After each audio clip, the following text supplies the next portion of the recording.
Hi hello ನಮಸ್ಕಾರ. ನೀವು ನೋಡ್ತಿದ್ದೀರಾ ಗ್ಯಾರಂಟಿ ನ್ಯೂಸ್. ನಾನು ಕೀರ್ತಿ ಪಾಟೀಲ್. ಸಿನಿಮಾದಲ್ಲಿ ಹೆಚ್ಚಿನ ಪ್ರಾಮುಖ್ಯತೆ ಡೈಲಾಗ್ ಇರುತ್ತೆ. ಡೈಲಾಗೇ ಇಲ್ಲ ಅಂದ್ರೆ ಸಿನಿಮಾ ಹೇಗ್ರಿ ನೋಡೋದು?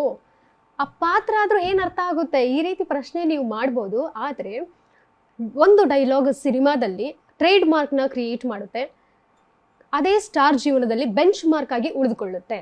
ಆದ್ರೆ ಈಗ ನನ್ನೊಟ್ಟಿಗಿರುವಂತಹ ಕಾಂತಾರ ಕಣ್ಮಣಿ ಒಂದೇ ಒಂದು ಡೈಲಾಗ್ ಇಲ್ಲ ರೀ, ಒಂದೇ ಒಂದು ಡೈಲಾಗ್ ಮಾತಾಡಿಲ್ಲ. ಆದ್ರೂ ಸಹ ಸೈಲೆಂಟ್ ಸುಂದರಿ ಅನ್ನುವಂಥದ್ದು ಟ್ರೋಲರ್ಸ್ಗೆ ಅವರು ಕ್ರಶ್ ಆಗಿದ್ದಾರೆ.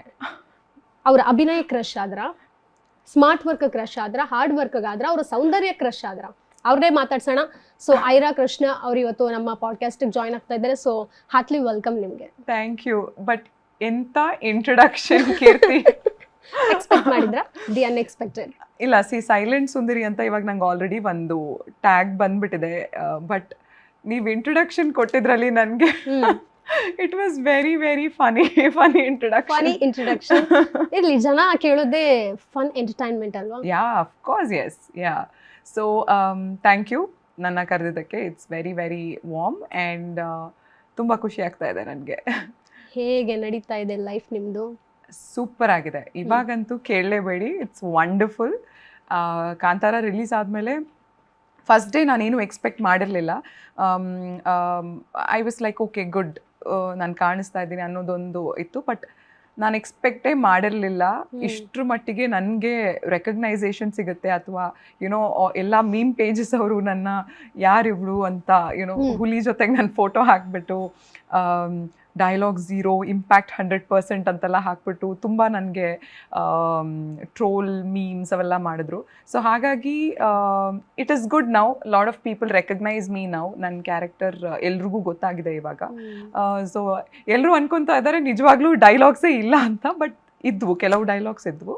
ಬಟ್ ಫೈನಲ್ ಕಟ್ಟಲ್ಲಿ ಏನು ಬಂತು, that is what we C in film. But yeah, it's nice. Mostly ನನಗೆ ಡೈಲಾಗ್ಸ್ ಇಲ್ದಿದ್ರಿಂದ ನಾನು ಜಾಸ್ತಿ ಹೈಲೈಟ್ ಆದೆ ಅನ್ಸುತ್ತೆ. ಬಹುಶಃ ಅದೇ ಒಬ್ರೊಬ್ರಿಗೆ ಒಂದೊಂದು ರೀತಿ ಪಾತ್ರ, ಅದು ಹೇಗೆ ಅವ್ರಿಗೆ ಲಕ್ ತಂದು ಕೊಡುತ್ತೆ ಅನ್ನೋದು ಕಾಂತಾರ ಮೂಲಕ ನಿಮಗೆ ಸಿಕ್ಕಿದೆ. ಯಾ, ವೆರಿ ಟ್ರೂ. ನೀವು ಇಂಡಸ್ಟ್ರಿಗೆ ಬಂದು ಎಷ್ಟು ವರ್ಷ ಆಯ್ತು ಐರಾ? ನಾನು ಆ್ಯಕ್ಚುಲಿ ಒಂದು 3-4 ಇಯರ್ಸ್ ಆಗಿರ್ಬೋದು. 3 years I would say. But ನಾನು ಮೊದಲನೇ ಸಿನಿಮಾ ಮಾಡಿದ್ದು 5 ಇಯರ್ಸ್ ಹಿಂದೆ. ಬಟ್ ನಾನು ಆವಾಗ ಸಿನಿಮಾಗೆ ಬರ್ತೀನೋ ಇಲ್ವೋ ನಂಗೆ ಗೊತ್ತಿರಲಿಲ್ಲ. ಸೊ ನನಗೊಂದು ಅಪಾರ್ಚುನಿಟಿ ಸಿಕ್ತು ಅಂತ ನಾನು ಫಸ್ಟ್ ವರ್ಕ್ ಮಾಡಿದೆ ಕನ್ನಡದಲ್ಲಿ, ನನ್ನ ಪ್ರಕಾರ ಅಂತ ಆ ಸಿನಿಮಾ ಹೆಸರು. ತುಂಬಾ ಜನ ಇಂಡಸ್ಟ್ರಿಗೆ ಪ್ಯಾಷನ್ ಇಂದ ಬರ್ತಾರೆ. ನೀವು ಪ್ಯಾಷನ್ ಇಂದ ಬಂದ್ರ ಅಥವಾ ಫುಲ್ ಏನೋ ಆಕಸ್ಮಿಕವಾಗಿ ಬರೋಂಥವ್ರು ಇರ್ತಾರೆ. ಆಕಸ್ಮಿಕವಾಗಿ ಬಂದವ್ರಿಗೆ ತುಂಬಾ ಜನಕ್ಕೆ ಕೈ ಹಿಡಿದಿದೆ ಇಂಡಸ್ಟ್ರಿ. ಕಲಾದಿ ಸರಸ್ವತಿ ಕೈ ಹಿಡ್ದಿರೋ ಅಂಥದ್ದು ಎಲ್ರಿಗೂ. ಸೊ ನೀವು ಯಾವ ರೀತಿ ಇಂಡಸ್ಟ್ರಿಗೆ ಧುಮುಕಿದ್ರಿ? ಆ್ಯಕ್ಚುಲಿ ನಂದು ನಾನು ತುಂಬ ಸಿನಿಮಾಗಂತಲೇ ವರ್ಕ್ ಮಾಡಿ ಸಿನಿಮಾ ಇಂಡಸ್ಟ್ರಿಗೆ ಬಂದಿದ್ದಲ್ಲ. ನಾನು ಅಡ್ವರ್ಟೈಸ್ಮೆಂಟ್ ಇಂಡಸ್ಟ್ರಿಯಲ್ಲಿದ್ದೆ. ಸೊ ಅಡ್ವರ್ಟೈಸ್ಮೆಂಟ್ಸ್ ಮಾಡ್ತಾ ಒಂದು ಆ್ಯಡಲ್ಲಿ, ಹಿಮಾಲಯದ ಯಾವುದೋ ಒಂದು ಆ್ಯಡಲ್ಲಿ ನಾನು AD ಆಗಿದ್ದೆ. ಸೊ ಆ ಟೈಮಲ್ಲಿ ನನಗೆ ಒಂದು ಅಪಾರ್ಚುನಿಟಿ ಸಿಕ್ತು ವರ್ಕ್ ಮಾಡೋಕ್ಕೆ. ಸೊ ಓಕೆ, ವರ್ಕ್ ಮಾಡೋಣ ಅಂತ ಸ್ಟಾರ್ಟ್ ಮಾಡಿದಾಗ ಅಲ್ಲಿಂದ ನಾನು ಅಡ್ವರ್ಟೈಸ್ಮೆಂಟ್ಸ್ ತುಂಬ ಮಾಡೋಕ್ಕೆ ಹೋದೆ. ಆ್ಯಂಡ್ 120 ಆ್ಯಡ್ಸ್ ಮಾಡಿದ್ದೀನಿ ಅನ್ಸುತ್ತೆ ನಾನು. ಅದಾದಮೇಲೆ ನಂಗೆ ಸಿನಿಮಾದಲ್ಲಿ ಸ್ವಲ್ಪ ನೋಟಿಸ್ ಆಗೋಕ್ಕೆ ನಾನು ಸ್ಟಾರ್ಟ್ ಆಯಿತು. ಅಂದರೆ ಸಿನಿಮಾದವರು ನನಗೆ ಏನೋ ಈ ಥರ ಒಂದು ರೋಲ್ ಇದೆ, ಮಾಡ್ತೀರಾ ಅಂತ. ಸೊ ಅದರಲ್ಲಿ ಧರಣಿ ಮಂಡಲ ಮಧ್ಯದೊಳಗೆ ಅಂತ ಒಂದು ಸಿನಿಮಾಲ್ ಮಾಡಿದೆ, ನೋಡಿದವರು ಏನಂತಾರೆ ಅಂತ ಒಂದು ಸಿನಿಮಾಲ್ ಮಾಡಿದೆ. ಸೊ ಅದಾದಮೇಲೆ ನಂಗೆ ತಮಿಳಲ್ಲಿ ಜಾಸ್ತಿ ಅಪಾರ್ಚುನಿಟೀಸ್ ಸಿಗೋಕ್ಕೆ ಸ್ಟಾರ್ಟ್ ಆಯಿತು. ಸೊ ನಾನು ತಮಿಳಲ್ಲಿ ಐ ಸ್ಟಾರ್ಟೆಡ್ ವರ್ಕಿಂಗ್. ಇವಾಗ ತಮಿಳಲ್ಲಿ 2-3 ಸಿನಿಮಾ ನಂದು ರಿಲೀಸ್ ಆಗಿದೆ. ಸೊ ಅದ ನಂತರ ನನಗೆ ಕಾಂತಾರ ಸಿಕ್ಕಿತು. ಸೊ ಕಾಂತಾರ ನಿಮ್ಮ ಎಷ್ಟನೇ ಸಿನಿಮಾ? ಕಾಂತಾರ 7th ಫಿಲಮ್ ಅನ್ಸುತ್ತೆ.